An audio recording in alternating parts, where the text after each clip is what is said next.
Hello all, Chive here, and in this how-to I'm going to be showing you how to make the origami crane.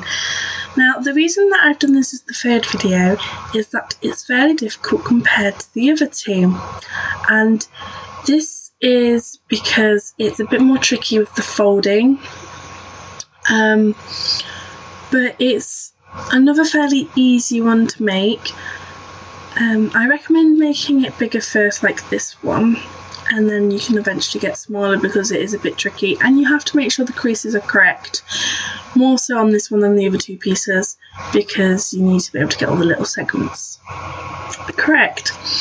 Now to do this I chose to do a 30cm by 30cm square piece of paper, bright orange.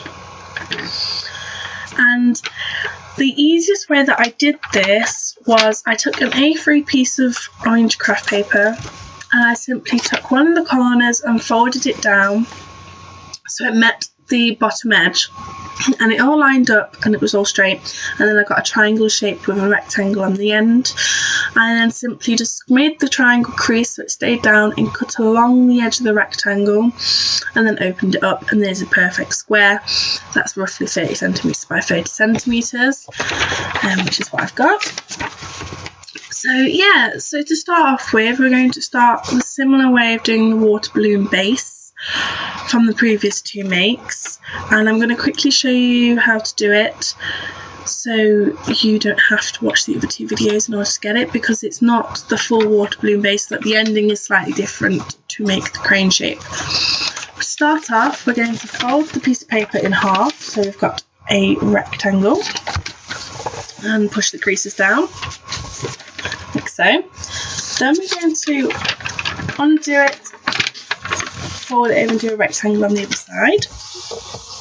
And like I said in previous videos, if you feel that I'm going too fast, just pause the video and catch up, particularly on this first part, because I've already pre-creased my paper, because I've already attempted to do this video once and I don't see the point in wasting paper, which is why this is orange and the previous ones were purple and blue, which I've just noticed didn't show up as well as this orange one might do on the video.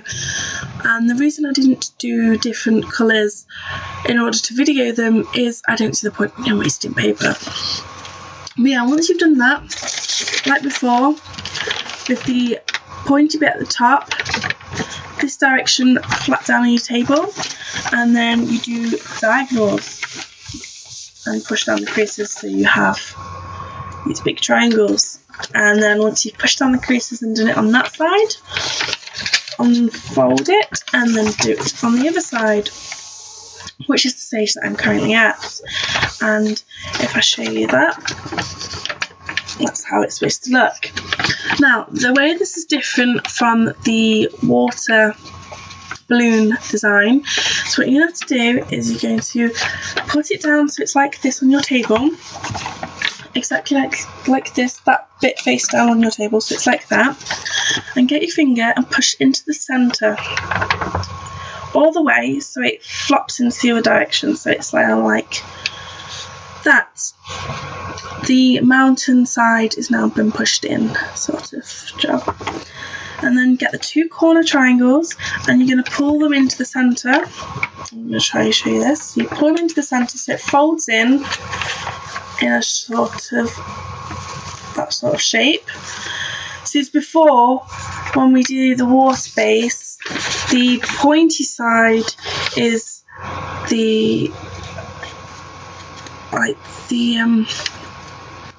this bit is the open bit and the point is a point, whereas in this case we've got 4 lines instead of a gap, and the gap comes to a point here.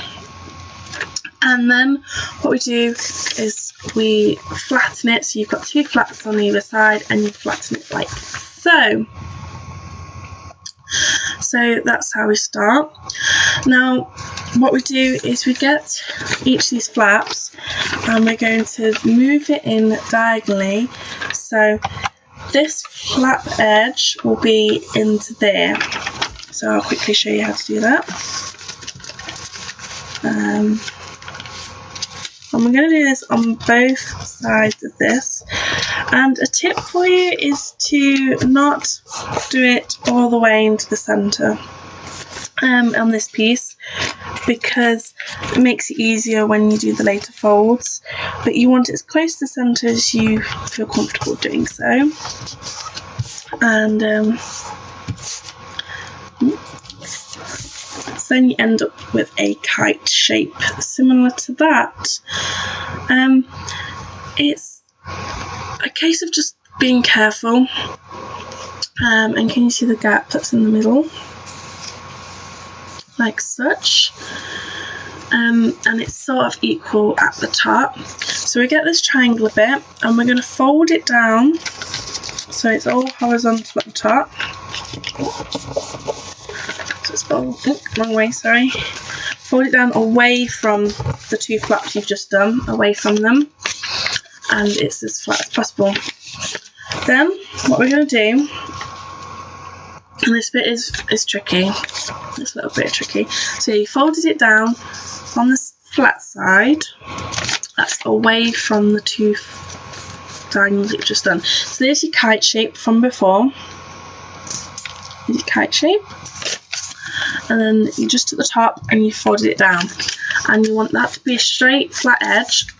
And if you can see, there's the edge of the flap and there's the crease.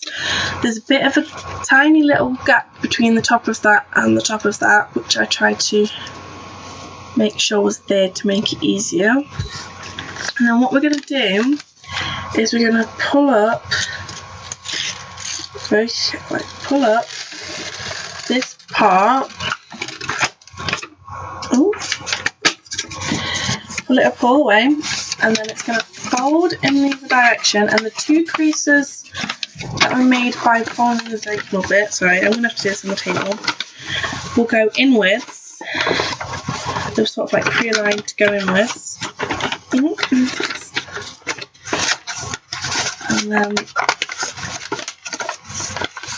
it's going to end up looking like a diamond.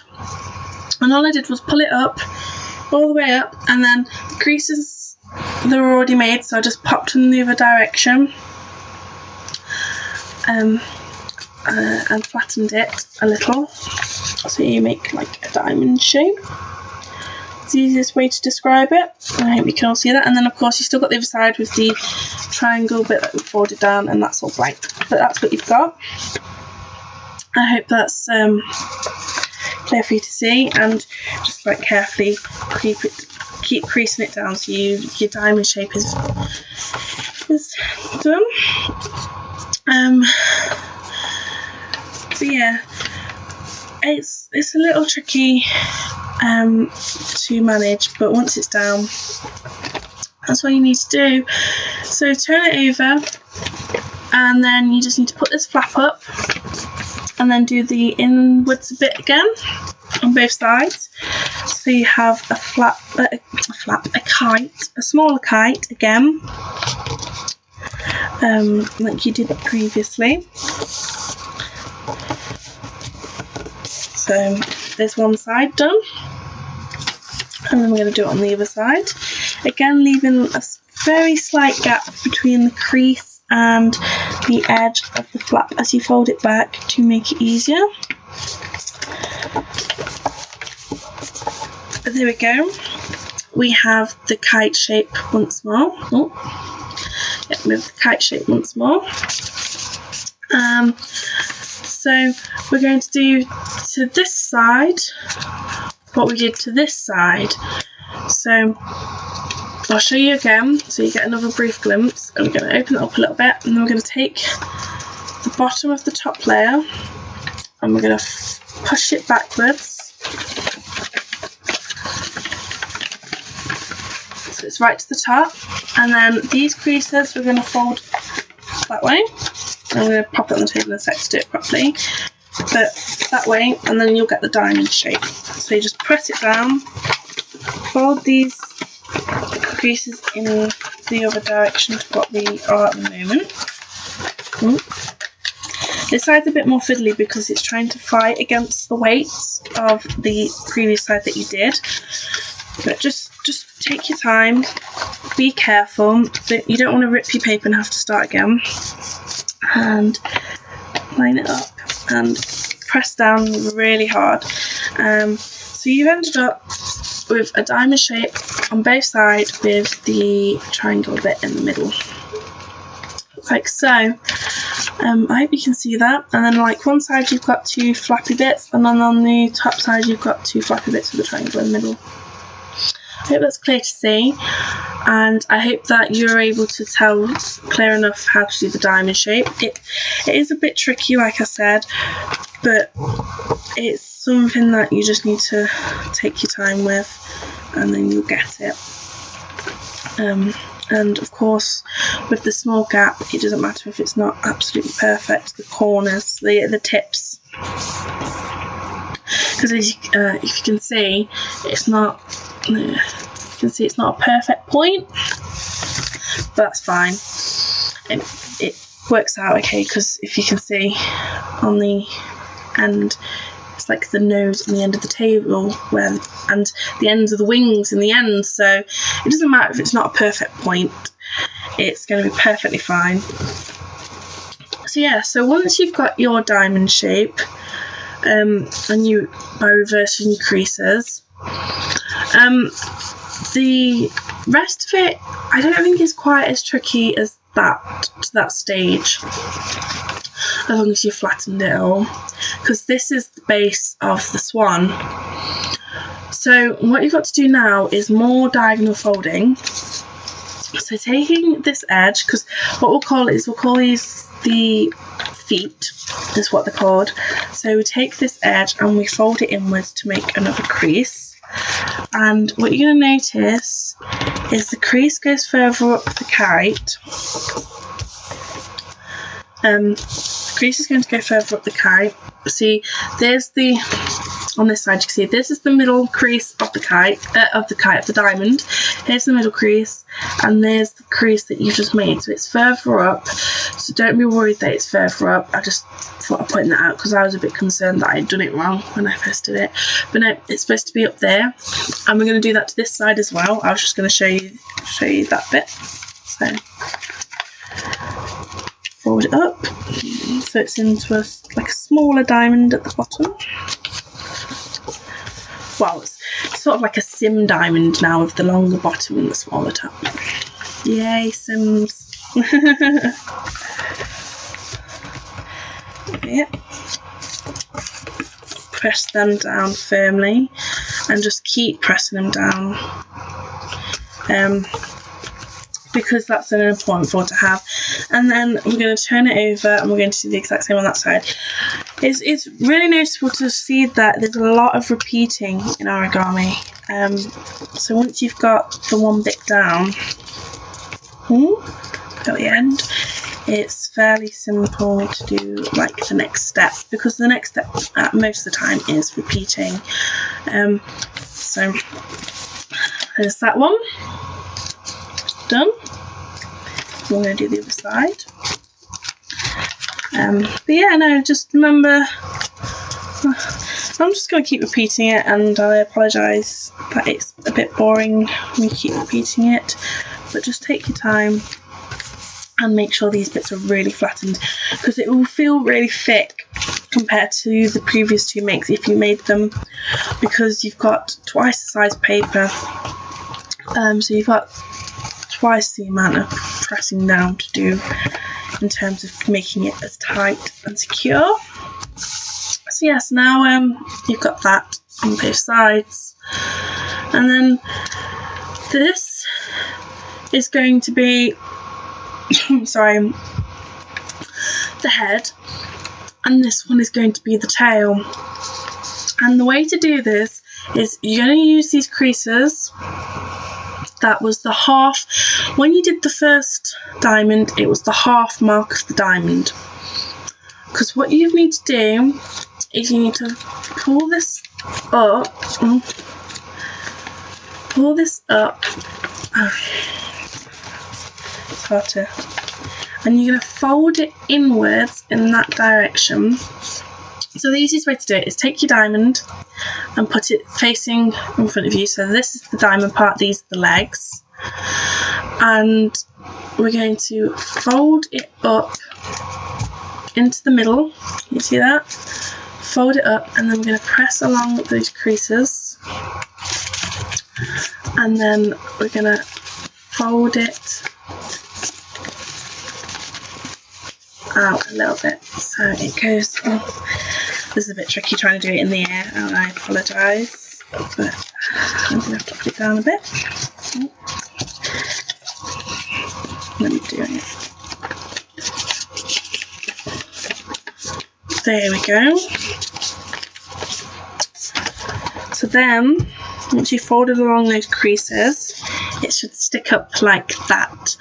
And you need to do that to the other side as well. So I'll show you again. Just pull that out a little bit, that bit in, and you just need to fold it up. Fold it up so it goes into the centre. And then fold it.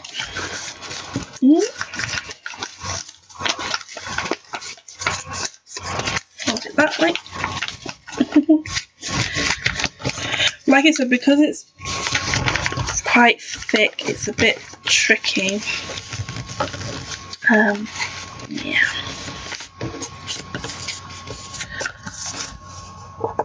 Because you have to fold back on quite a few folds at this moment in time, and yeah, it's a bit, makes it look a bit dodgy if you don't fold back on them correctly.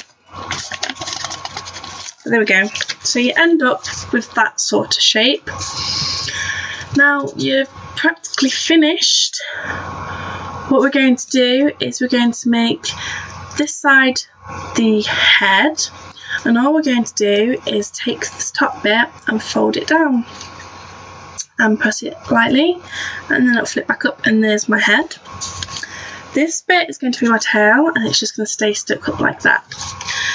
Now, to finish it off and to make the wings, it's rather simple. We're just going to literally fold this flap down and make a horizontal crease here along the top of the wing. So then we've got that, and we're going to do it again on the other side. Rinse and repeat. And we're going to make sure that those horizontal creases line up to make it look more professional. Professional as can be. So then, like, these horizontal lines here match up, and pop your wings out, and there you have it, an origami swan. And it is slightly different from my previous due to doing my creases better, enough that I have less of a bit there and better head, tail and wings, so you can see the difference between my purple one and my orange one. Put them facing towards each other. There you go. But yeah, that's how to make an origami swan. I hope that was helpful. I hope I explained things clearly enough. But like I said, some of the folds are pretty tricky, especially because it's a bigger piece of paper. But the time it takes is worth it. And a lot of it is repeating. There is quite a bit of repeating. So you do it to one side, you do it to the other, because it's a symmetrical bird, so it's exactly the same that direction as it is that direction. But it's very pretty, and I'll show you that's what it looks like at the top. That's what it looks like underneath the wing. You can see there's like a crease, there's a fold there, and a fold there, and a fold there, and again on the other side, and they're all different segments of paper, well, different pieces of the same piece of paper, because it's one big piece of paper. And yeah, so there's not much more I can show you. My tail is a bit wonky because I haven't folded it perfectly in half, but to say that's my second complete swan and my third attempt at a swan, or crane, whatever you want to call it. I think it's more of a swan-like than a queen, a crane even. Yeah, no, so there it is, your origami bird. It took just under 20 minutes. And yeah, that's it. So I hope you enjoyed this how-to. I hope you enjoy making your own origami cranes if you decide to make them. Let me just try and sit this down. Oh, to sit them down, just stick your fingers in there and open it up slightly. Bend it out a little bit, and then it should sit down on your desk or windowsill, wherever you want to put it. But you have to just pop it out a little bit because you did crease it down really well. Yeah, that's it. So I shall see you all next time on Origami Art. Bye.